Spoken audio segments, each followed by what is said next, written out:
తెలుగుదేశం అధికారం చేపట్టి 2 నెలలు దాటింది. ఈ 2 నెలల్లోనూ ఏపీ పూర్తిగా మారిపోయింది. రాజధాని ఏది అన్న సమస్య పరిష్కారం దొరికింది. కొత్తగా పెట్టుబడులు పెట్టేందుకు పారిశ్రామికవేత్తలు తరలి వస్తున్నారు.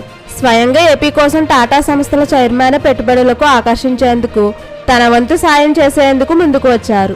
రిలయన్స్ నుంచి ఫాక్స్కాన్ వరకు గతంలో పెట్టుబడులు పెట్టాలనుకున్న సంస్థలన్నీ ఏపీకి వస్తున్నాయి. అయితే చేసిందంతా చేసి ఇప్పుడు వైసీపీ క్రెడిట్ కోసం వస్తుంది. వచ్చే 2 ఏళ్ల పాటు వచ్చే పెట్టుబడులన్నీ తమ కష్టమేనని, క్రెడిట్ టీడీపీ తీసుకుంటుందని మాజీ మంత్రి గుడివాడ అమర్నాథ్ తెరపైకి వచ్చేశారు. వైసీపీ అధికారంలో 5 ఏళ్ల పాటు ఉంది.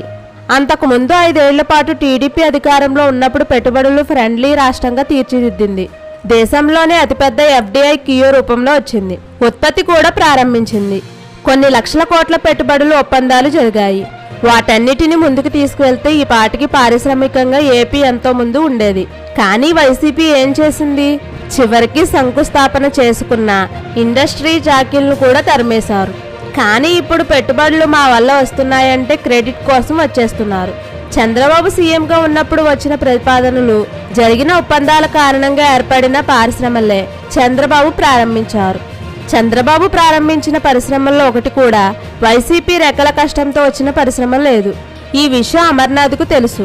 దావోస్కు వెళ్తే చలివేస్తుందని చెప్పే ఆయన పెద్ద పరిశ్రమలతో ఉపయోగించలేదని, ఫిష్ ఆంధ్ర స్టాల్ బెటర్ అని చెప్పే జగన్ వంటి నేతలు ఏపీకి పెట్టుబడులు తెచ్చారంటే ఎవరైనా నమ్ముతారు. ఉన్న పెట్టుబడులన్నీ వెళ్ళగొట్టారంటే ఎవరైనా నమ్ముతారు. అమర్ రాజాను తెలంగాణలో 10,000 కోట్ల పెట్టుబడులు పెట్టింది. ఆ పెట్టుబడి ఎక్కడిది? ఏపీది, చిత్తూరు జిల్లాది.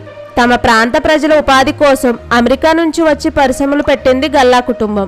అలాంటిది రాజకీయ కారణాలతో వేధించి వారిని పొరుగు రాష్ట్రానికి వెళ్లేలా చేశారు. ఇలాంటివి చెప్పుకుంటూ గుర్తు చేసుకుంటే రాష్ట్ర ప్రజల రక్తం మరిగిపోతుంది.